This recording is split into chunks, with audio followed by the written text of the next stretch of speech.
And then I said, oh, do they eat marshmallows? Yeah, they do. They do. He loves Raccoons eat marshmallows? Yeah, I threw a couple to him, and he's up on his hind legs and then nibbling away, and then he's looking, is there any more? And I went, yeah, but you're not getting all of them, mate. He stole my shoes. He is the one and only Andy Mcphee. Yay, hi there. That was a pretty cool intro. Well, thank you very much. How's it going, Andy? Yeah, I'm good. I'm great. You see my background here is pretty cool. It is. I was going to ask who's in the shot with you. Oh, right. I'm at my favorite coffee bean. Okay, so you're drinking coffee. I'm over here getting ready for bed. Andy, where are you in this world? Yeah, I'm in LA. You're in LA, okay. And it's 4 p.m. here. Goodest time of day to drink coffee. Yeah, I know, right? Well, once again, thank you so much. This is very exciting. And I kind of just wanted to start by saying that I am a huge wrestling fan. I've been following wrestling maybe for the past 10, 15 years of my life, but I know that it's something that you got to do too. So can you give us a little bit of insight into when you were a professional wrestler? Yeah, I can. And look, the wrestling, like anything in life, always starts from another point in your life. So just really quickly, I'm going to share this because I think it's important where people understand sometimes you never know what's going to occur in life, you know, when you change paths and move in different directions. So really quickly, school, terrible, failed miserably at high school, got into a lot of trouble. I was always in trouble most of my life, you know, just looking for trouble all the time. My first job, I lasted 6 months and got fired from that in Melbourne in a big department store. Then I went to the railways. I became an engineer or a train driver on the railways for about 13 years. And at that time I was doing judo. I was a black belt in judo. Got tired of that, got tired of the railways. I love the railways, but I wanted to leave. So I was still doing my judo. I was a black belt, got tired of that, saw an ad for pro wrestlers, so I took up pro wrestling.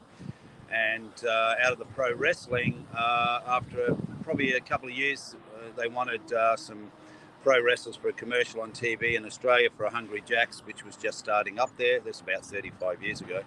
And so I got the role, and then that's how my acting career of 34 years started. Plus, I was doing a lot of other things. I was a pool lifeguard, pool operations manager, had a scrap metal yard, had a second-hand shop, a gardening business. I was a bouncer. I used to look after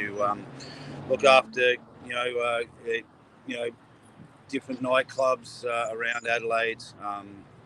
On the door, I was also doing security for girls. I got mixed up in another area of my life. Got mixed up with some pretty heavy characters, drug dealing and all that. So I mean, yeah, I'm not saying that proudly. Like, it's not like, hey, yeah, I had a really bad life, look at me now. It's just stuff I caused it because I wanted to do it. But during that time, me being that rebel as a kid, a lot of my relationships were falling apart and breaking up. So, getting into the acting world, and then a lot of transformation happened over the years. And the pro wrestling, I started to really enjoy all that and thought, well, if I keep on this other path, it's all going to fall apart. So back to the wrestling. Yes, I was acting I was doing wrestling for about maybe 7 years, but I was acting at the same time.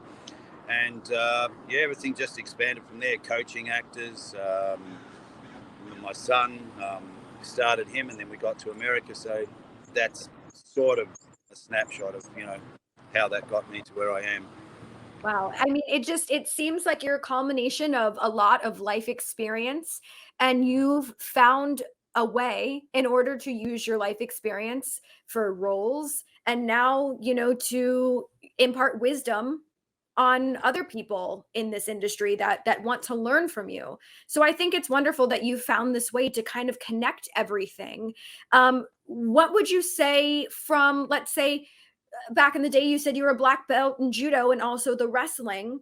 Would you say any of those aspects helped you with acting as well? Did it go together? What it did help me with in judo is realize you're not as tough as you think you are. there's always someone better than you. I took up boxing for a while and soon quit that. I mean, I had a few fights in my time and thought I was pretty cool. I just never met someone who beat the shit out of me, basically. I was lucky. So it really humbled me knowing that there's always someone way better than you in most areas somewhere. But you learn off those things. So yeah, that training did help me. It helped me realize values in life, especially with the judo and the structure and the martial arts of the Japanese art. Met a lot of great mentors in that. And then, as I said, when I started acting, yes, I did use a lot of my stories of life that I'd gone through and experienced in some of my roles. I'd actually played on Underbelly, which was a big Australian TV series. I actually played a character who was pretty dark character. He ended up in jail, but when I picked up the script, I went, oh wow, I've known this guy for 10 years, so you never know where it's going to meet. I didn't have to do much research on that one. Wow. So when you were starting in your acting career, or maybe let's also say at a pivotal point in your life, what would you say was some really good advice that you were given that now you pass on to the next generation? Okay, so the advice I give people, I'll start at this end, is don't quit. Like I've just finished doing a two weekend course in Seattle, Everett area. I'm currently working with Ghana in Africa to be coaching actors over Zoom for about 3 months. I'm bringing my friends on to help with specific areas because they are creating a film about women's empowerment in the workplace and the abuse that they have to deal with at times, not everywhere, but certain areas. I do a lot of mentoring and coaching with people on the spectrum. That's how the YouTube channel started, Relentless. I'm working with the vision impaired in Melbourne soon. I've got a 6-week course there. So going back to how did all that start to create? Because I love helping other people, right? I love seeing people grow. It was my judo coach said, you're not the best fighter. He said, you've won fights. He said, you're not the best, because I dedicate myself, but not as much as some. He said, but the thing about you is no matter how busted up you get, and I got busted up pretty bad sometimes with, broken knees. I got busted knees in wrestling. And he said, but the thing about you is you always get up. He said, you always get up and come back. And that's pretty much how I've taken most of my life. I've always got up and never quit. And I've made a mess. I've made a mess of a lot of parts of my life, but now I've created all the relationships again. Relationships with family, amazing. I have a most amazing girlfriend who's watching this at the moment in Seattle, Amy. I met her through just, amazing connections from other people we knew. So I told people in the last class, don't quit. It doesn't matter how good or bad you think things are going at the moment. And that could be dealing with many things, financial areas, relationships, work. And yeah, it's tough. I'm not denying that at all, but just don't quit. Just don't give up, because there's always somewhere out there that you'll get through it. And one of my things that annoys me a bit, and this might sound a bit weird, but motivational quotes, I love them. I absolutely love them. But how many people I've seen, and there's a saying going around that's called spiritual entertainment, they'll look at these quotes and go, yeah, I love that, but they don't do anything with it. And that's okay. That's their choice. But if you're going to read motivational quotes, just take one at a time and look at your life and go, am I actually doing that? Do I need to give something up in that area? Do I need to stop drinking so much? Do I need to start saving more money? Do I need to start decluttering my house? And just, is there something missing in a relationship I need to clear up with somebody? So I started taking all that on, and I can tell you it's not easy, and it never will be. But the good side of it, there's a lot of great things happening, and you've got to be at it every single day. So if you're going to read motivational quotes, you need to ask yourself the question, are you actually taking action with that quote? I love that. And I think don't quit also is a good thing that everyone can apply to their life, whether they're in the same field as you or just in general. I think, don't give up, don't quit. I love that so much. I wanted to mention, because you said here you are getting to work with literally people all over the globe as a coach. I want to know, at what point in your life did you realize this was one of your callings? to help coaching other people? Because I was always telling other people what to do. Okay, fair. I got told at one time, yeah, stop nagging me, stop telling me. So now I've reversed that and put it into a good way, and now I've learned to listen to other people, and with the coaching and working with some CEOs in Hong Kong, and which was a great experience. I've learned to listen to people now and what they want, and offer suggestions as a coach. I never tell anybody what to do, ever. Mm-hmm. I love this comment that multiple people are saying in the comments, that Andy collects people, not things. Yeah, right. No, I'm not a serial killer. Okay, good to know. That was my next question, but okay. Clear that up. I collect friends and networks. Yeah. Awesome. That's so wonderful. Okay, so since you did delve a little bit into your backstory, and I wanted to talk about like some of your roles. I think it's neat if we visit your website. You have things broken down into different characters that you play, and there's a very wide variety. But I'm always curious about the headspace of, let's call it a villain, right? Because, in order to play a villain, he's still human and they're making choices like a human. So I want to know, for you, what kind of headspace do you have to be in, if any, if there's a similar headspace, if any, to play that type of role? Yeah, again, that's a great question. So anytime I've had to play anything to do with motorcycle clubs, and let me just make this very clear, I was never a patch member of any club, but yes, I had friends for a long time, over 30 years, with a lot of great guys from a club. And I don't need to mention any clubs or anything like that. It's not about that. And a lot of great guys there, but I learned off them, like even on Sons of Anarchy. They had one of the characters there was involved in a motorcycle club for a long time, and he was helping the actors come on and get that feel of what it's like to be around that. So yeah, I used a bit of that, and it did help. And the other thing too is what I got to realize is when, because I had in my head as a young kid, 14, 15, I was drawing pictures of motorbikes and patches, and I wanted to ride, but I really got to understand that wasn't for me, because it took a lot of dedication to be in something like that. So I quickly realized that was not the life for me. And like I said, I still had a lot of friends there, but I used that friendship, and when I had to play certain roles, I had a rough idea of it, playing other sort of criminals, like people I've never played personally myself, just from watching movies and knowing people I've met.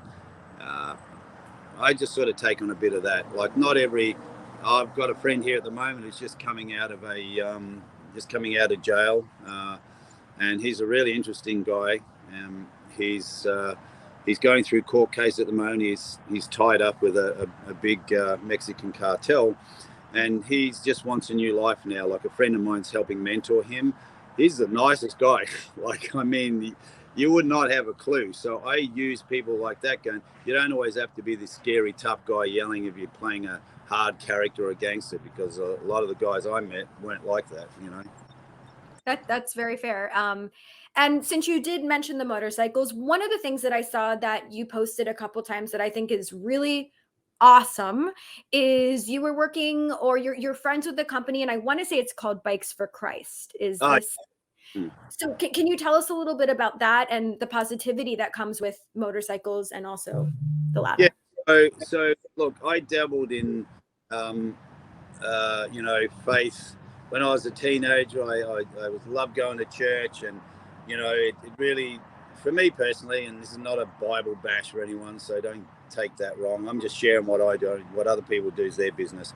But I've had a lot of experiences why I keep in my faith, and because I love motorcycles, I met Pastor Z at an event here many, many years ago, and he started Bikers for Christ, and this guy did an amazing job. Like, he started it in not San Diego, I forget exactly where he started. It was just a few guys, and he used to be in a similar world that I was involved in, but he took it a step further, and now the club's international, over 30, 35 years. They're in countries all over the place, and I went, wow, dude, if you're a CEO of a business, you'd be killing it. So Bikers for Christ is for guys who have a faith, and plus they still love their motorcycles. And you know, one of their sayings in there, I love it, is go, I might be saved, but I'm not soft. I love that. Fair. I love that too. Yeah, okay, right. So to circle back a little bit, since Jude is asking about wrestling again, I hope this is okay. Yeah, He wants to know, what was your finishing move and your entrance music?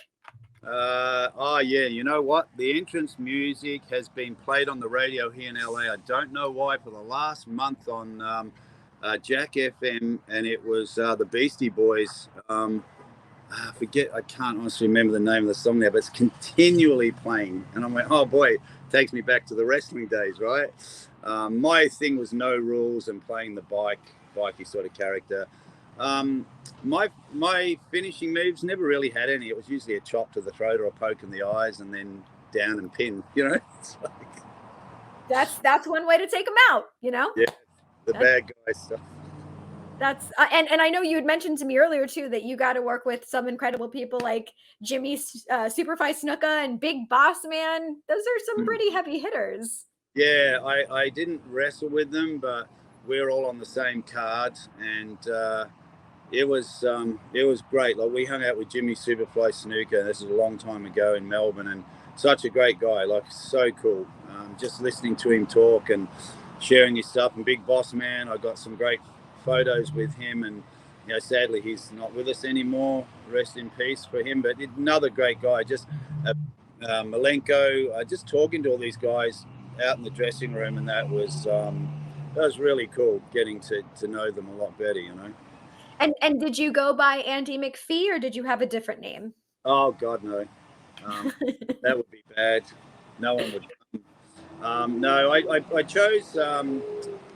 My name was Mad Max Miller, but I chose Mad Max because of the Mad Max movie. And then I chose Miller because Ron Miller was one of our great Aussie wrestlers who was, I just liked his name, so I just mixed it up with Mad Max Miller, you know. And I also got to meet some pretty cool Aussies, wrestlers. Mario Milano, he was a huge icon in Australia back in the day. Like, he used to work with all the Americans when they came to Australia with World Championship Wrestling. And Frank Carpenter, who was our coach, still in contact with Frank. And we got to work and meet with some pretty cool guys. And sadly, a lot of them have passed away now.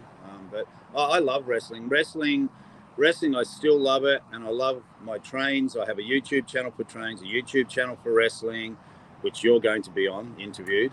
And I love acting, and it was all those little dots moving to another dot in my life that created me being here in America, and then finding the relationship finally for peace for me. So everything is involved. That's why I love my wrestling, love my trains, and love acting, because it led me to where I am right now. That's awesome. And can you tell us a little bit more about your YouTube show? I know you briefly mentioned it before. Yeah, so it started when I started coaching Doug Kenny, who's watching on here, I think. Doug deals with high functioning autism. I was coaching his young brother, and I met Doug. Sorry, truck. I met Doug through a friend of mine from Colorado, and I was coaching her daughter at the same time. She said, "Oh, look, you should meet this family," and I did. That led to me coaching Doug when his brother didn't want to do it anymore, didn't want to be an actor. So Doug and myself have been working together for 6.5 years. It wasn't really about acting. It was more about, I don't know, just coaching Doug, you know, like he was dealing with some pretty tough stuff at the time. So we started working on his health and fitness and more of his books. And so he went from 320 pounds down to about 200 now. He does yoga, he does hiking, biking. He's written a book on health and diet, which through my friends Kit Dale, who's an ex-world champion jiu-jitsu player from Australia. He lives in LA. He's still fighting and still training. He gave us some diet tips. And Doug, I said, you know what, let's interview you. It's about 1.5 years ago. I said, and I stole the name Relentless and Unstoppable from an audible book I was listening to. And I said, you know what, this is cool. Let's get some more people and interview them. And long story short, we reached over 1 million views this year, and we got voted the most viewed channel. And it's just interviewing people who've had horrendous things happen to them and got through it, or have attempted to do horrendous things to themselves, like suicide. People talking about anti-bullying and being bullied. And, you know, there's a young girl on the channel who threw herself in front of a train in Melbourne to take her own life, and her mother witnessed that. To hear her story, it's just a beautiful story, but really sad. We interviewed Kevin Hines, who jumped off the Golden Gate Bridge and wrote the book The Ripple Effect and the documentary. So then we have really, you know, we don't want to always delve in stuff that's a little hard to hear, but we also go to people who like Kit Dale, Jerry Trimble, Richard Norton, Sam Greco, who are all fighters who all became champions in their own right because they said they were going to be champions, and that's what they did. And so there's just a lot of inspiring stories there. From people who all walks of life. Currently, he's heading up the Mad Max 3 in Australia, or Mad Max 4, whatever, I forget now. He's the stunt coordinator. Richard is an incredible martial arts, and I suggest people should check him out, you know. What was his name again? It's Richard Norton. So on Instagram, he's RJ Norton. The guy is an incredible martial artist. He's worked with amazing people in his career, and yeah, he's worked on the last 2 Mad Max. I met him on a film called The Condemned with Vinnie Jones and Stone Cold. Stone Cold Steve Austin, I left him out. Yeah, of course. Condemned. So that's how I met Sam Greco as well, who was an ex-K1 world champion. He still trains fighters. So we got a whole variety of stuff on RNU, and it's really cool. And Doug is amazing. Like, he does everything on there, videos, the whole thing's editing. It's just incredible. That's awesome. Well, congratulations. And I can't wait to be part of it. I know you have my husband coming on, I believe, this Saturday as well. So yes, we do. So I'm looking forward to that. Yeah, I love that you're like pausing for LA. I'm assuming LA traffic. Is that what's happening right now? Yeah, someone is grinding something here. Of course they would when we're talking. It happens. It's all right. We'll let it pass. So let's see. Sorry, he's vacuuming the concrete. Go away. Oh, sorry. Did I do that on air? It's okay. You're allowed. You're good. You're good. You're good. Vacuuming the concrete. Okay, do what they gotta do. So okay, I of course wanted to mention that you looked incredibly dapper at the Academy Awards this year on the red carpet. So I have to know, like, as a father, what is that like for you to see your son's incredible amount of success? You know what? That was amazing, because I asked Cody. My daughter was acting for a long time. She's taken up other avenues of singing, but Cody kept at it. And I asked him when he was 8 years old, hey, man, do you want to do a bit of acting? He said yes. And then we coached together. He never went to acting school. And then it just grew and grew. And he got us to America by a massive award. He won in Australia, an AFI award for Romulus, my father. And then it just kept going from there. We just enjoyed it, had fun, traveled all over the world. And next thing, he gets a Golden Globe, and then he gets nominated for an Oscar. I'm like, wow. None of us were thinking that or chasing. We just enjoy what we did. So it was a huge experience to be at the the Oscar event. It was just, that was a joke. You didn't laugh. The thing broke up for like 1 second. The slap event. Let me do it again. I said, okay, go ahead. The slap event. I got it. Oh my gosh. What a moment, huh? Gosh, crazy. Yeah. But yeah, it's amazing. Cody's in London at the moment, filming with the director Alfonso Cuarón. He's doing a Big Apple series. So yeah, just amazing. Just that's a once in a lifetime thing, you know, that just happened. It was so cool for him, you know. Advertising, he's in the latest Elvis movie as well.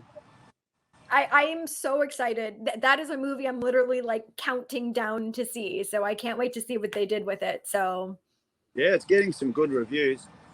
Yeah, I'm super excited. I have to ask, because you're drinking coffee, Andy. How do you take your coffee?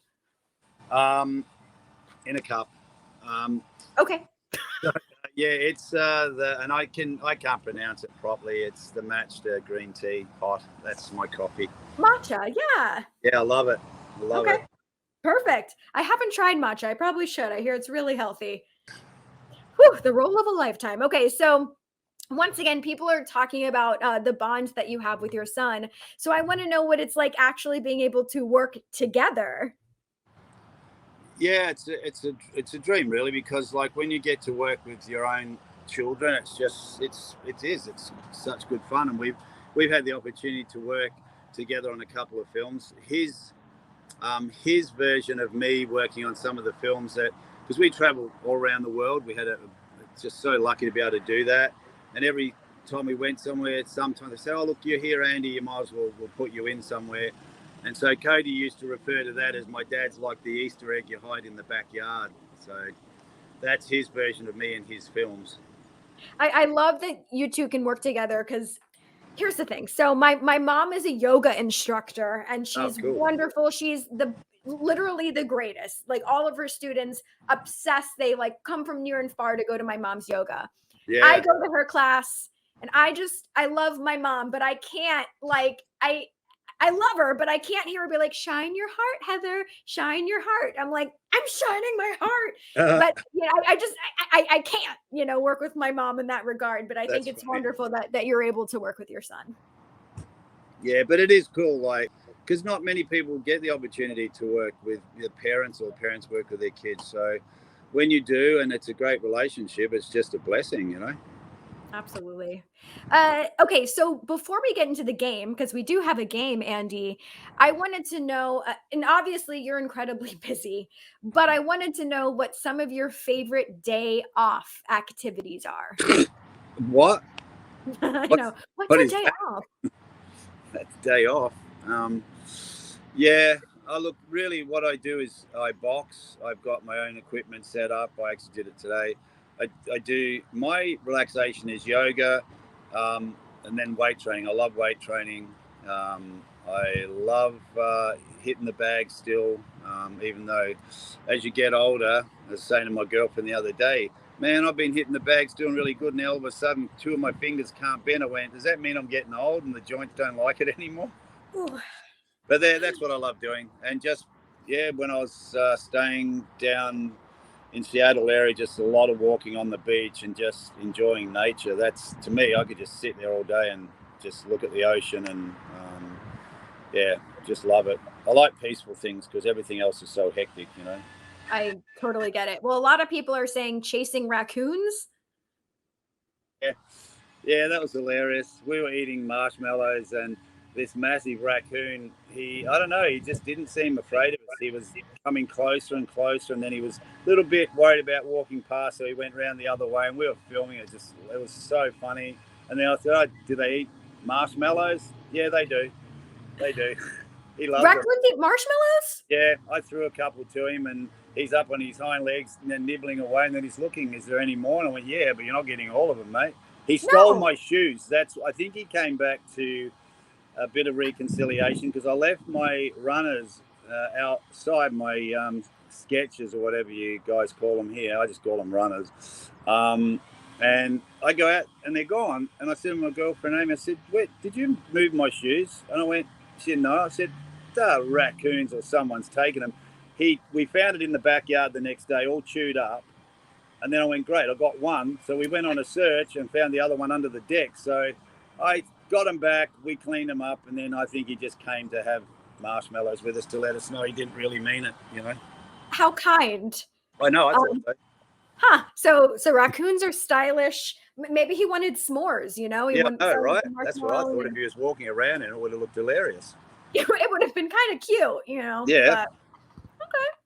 Interesting. I think I saw that on your Instagram, if I recall correctly. Yeah. All right. Yeah, well, it was funny. It was very cool that he's coming so close. But someone said, you got to watch them. They're pretty vicious. I went, oh, I didn't realize that. Maybe he just wanted some coaching. Well, there you go. He got some. Well, all right. So we have a game for you. This is a game of Would You Rather. And there is no wrong answers. So whatever you pick is correct. If you want to explain why you pick something, that's fine. And if not, you don't have to. These can get a little silly, Andy. So I'm just warning you in advance. Yes, but let's bring up the first one. Okay, so this first one is, would you rather team up with Tyler Main who also is in the X-Men franchise, and now Michael Myers in the Rob Zombie films, or team up with DDP? Yeah, I think the first one, Tyler. Done. He's a great guy. Been on the show. He's really cool. Yeah, I appreciate your pick. Okay, here's the next one. Would you rather be condemned, like your film, on an island of pro wrestlers or on an island of bikers?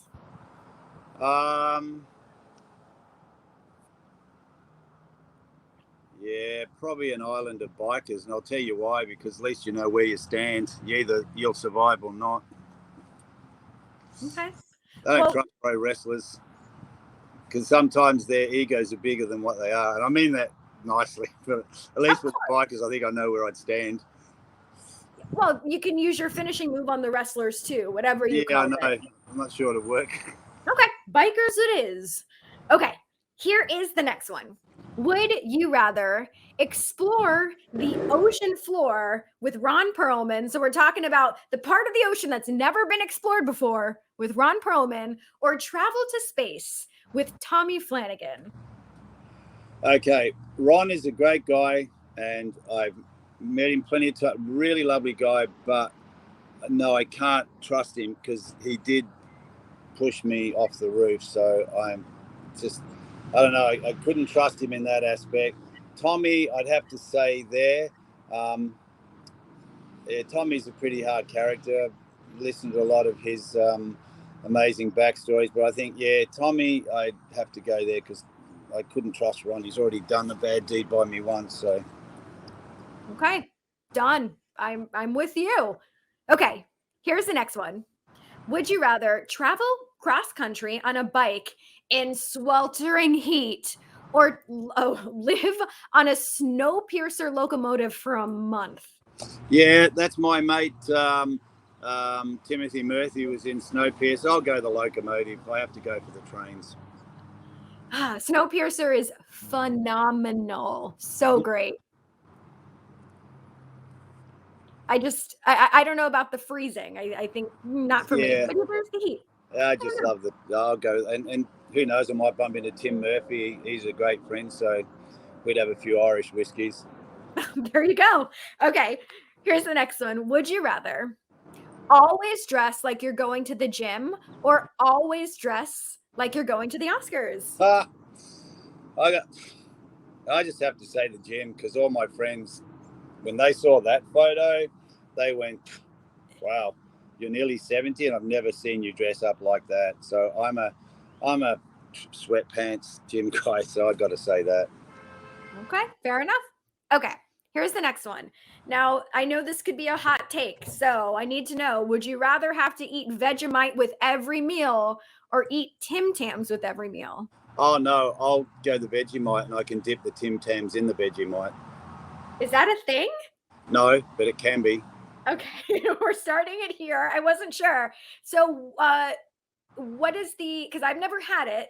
What's the appropriate amount of Vegemite to put on, I'm assuming, bread?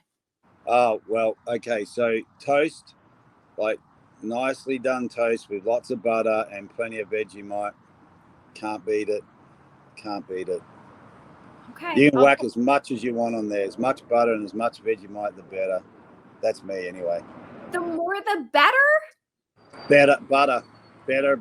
Butter. Plenty of butter and plenty of Vegemite. Oh my gosh. Okay. All free. And then Tim Tams is that anything we can find in the States, or is that mostly like an Australian Oh, no, thing? you can find it. Yeah, this Vegemite here. You just got to hunt high and low for it. Okay. Well.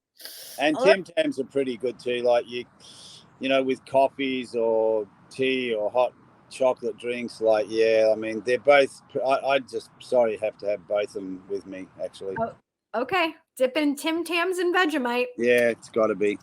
Lovely. Okay. And I believe this is the last one. So would you rather get a tattoo that represents your favorite movie from growing up, or get a tattoo of your favorite professional wrestler?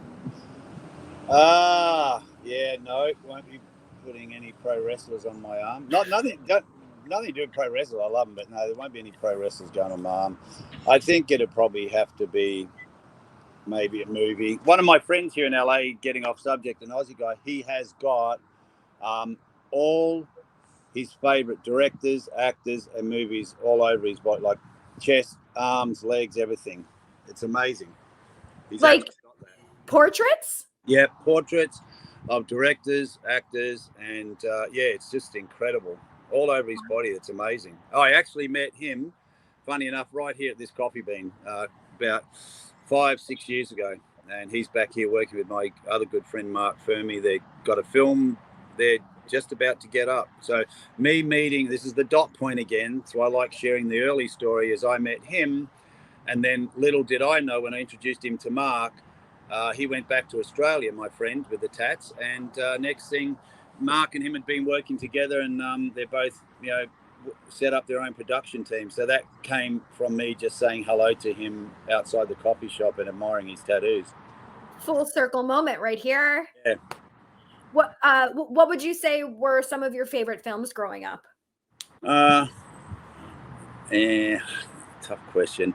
I sort of go more the TV series. Like, I was a big TV series kid, and a lot of people only around my age would probably remember these. But Circus Boy, which was my favourite show as a kid when I was about 9, that was Mickey Dolenz was the lead in that. Mickey from the Monkees. The Monkees, of course. And my good friend Jerry Trimble, who may be on here, is from Vancouver, great actor. He was in Heat. Was a world champion martial artist. Mickey Dolenz is his father-in-law, so I've got to meet Mickey and tell him how I just loved that show and the Monkees. So the Monkees, Cisco and Poncho was a great American TV show, very funny, based two cowboys from Mexico, so hilarious. Superman, the original Superman on TV. I was more into the TV series. As I got older, Reservoir Dogs, movies like that I sort of enjoy. Oh yeah, a lot of anything Tarantino. Well, so a couple people, Andy, are asking in the comments if you could tell us maybe about some upcoming projects that you have. Yes. Okay. So there is a couple. One of my friends here, we're about to connect up with a young, I can't sort of really say too much about her name, but she's in London, and I'll be working with her, just help coaching her, because she's a singer, amazing singer. And we've got this Western that he's putting up. It's probably going to be down Minnesota somewhere, that maybe later this year or early next year. There is one back in Australia that I'm just reading a script for now. I just auditioned last night for a big TV series over in Australia, which will go for about 6 months. Wow. And just waiting to see the results of having a conversation with some producers and directors from here in Australia for a shoot in Kansas. So this everything just went crazy in the last month after COVID, not much going on, and the coaching's exploded. So it's really good to now have to try and make choices of what you're going to do. So it's great. That's so awesome. Well, I hope that you're in everything, because I just adore you. And I think you're so wonderful and amazing. Before we do wrap this up, do you have any final thoughts that you want to leave us with here? Yeah, I do.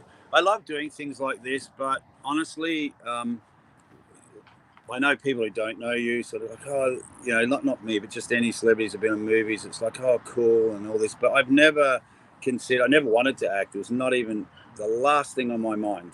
I didn't start till I was 39 years old nearly, and I love it. It's made my life. So my thing is, you'll never know what's going to happen to you, what to expect, especially if it's something that's never been in your vision or dreams. It can happen just by the way you move through life, different paths you take. And I don't consider myself a celebrity. I really get very anxious about posting things with my acting on Instagram and that, because I just have this thing about like, what do my friends think who are actors? I mean, we're human beings, and I love posting just normal things, funny things, life and all that, but it's just an insecurity because I was never very good at school. I failed miserably, and that still comes up a bit sometimes, thinking, oh, can I do it? But when I stop and look at what I'm doing, my style of what I do is just coming from me and my experiences for actors, and it is valuable, and you've just got to learn to grab hold of what you're good at and embrace it. But I admit I do find it difficult to do that sometimes, even with Memos and those little videos you do for people around the world and they pay you to say hello. Like sometimes I'm just like, man, I just feel a bit weird, you know. Just, I don't know, sometimes I just feel like I'm showing off, and I don't like doing that, you know. But I'm loud in other areas, like my friends will tell you that. Well, I think we appreciate that you're authentically you. And please keep posting videos of raccoons and other beautiful places that you get to visit. And, you know, I totally understand the conceptual idea of like celebrity. I mean, your work speaks for itself. So, you know, what you choose to promote and not, we're still going to go see it. So, yeah, thanks. Of course, of course. So before I do let you go, Andy, we're going to go over our upcoming guests that we have coming up for whatever month this is, June, July. Oh my goodness. So next week, we have John Elefante, who is a singer for Kansas. We're also welcoming back the week after Jonah Ray from Mystery Science Theater 3000. We also have performer Jenny Tolman, as well as Lucas Rossi, Clownvis. We have the singer for Presidents of the United States of America, Chris Value. We also have the new singer for Smash Mouth, Zach Good, and the singer from Silverstein, Shane Told. A lot of awesome guests coming up. Andy, this has been such an absolute delight. Thank you for spending your time with us. Yeah, cool, great. And I'd love if one day we could get Doug on to share, because he's got an incredible story, you know. Let's do it. You tell us when, and let's make it happen. Wait till this siren goes past. Hold, please. Hold for the siren. Is it still good? All I had to worry about in Seattle was raccoons running around. Yeah, now you're back with all the noise. So yeah, I know, right? But yeah, let's make it happen. I think that'd be wonderful. Yeah, for sure. Well, thanks. I really appreciate it. It was really fun, and I hope everyone enjoyed it. You know. Well, thank you so much, and I'm excited to do yours. I know that my husband is as well.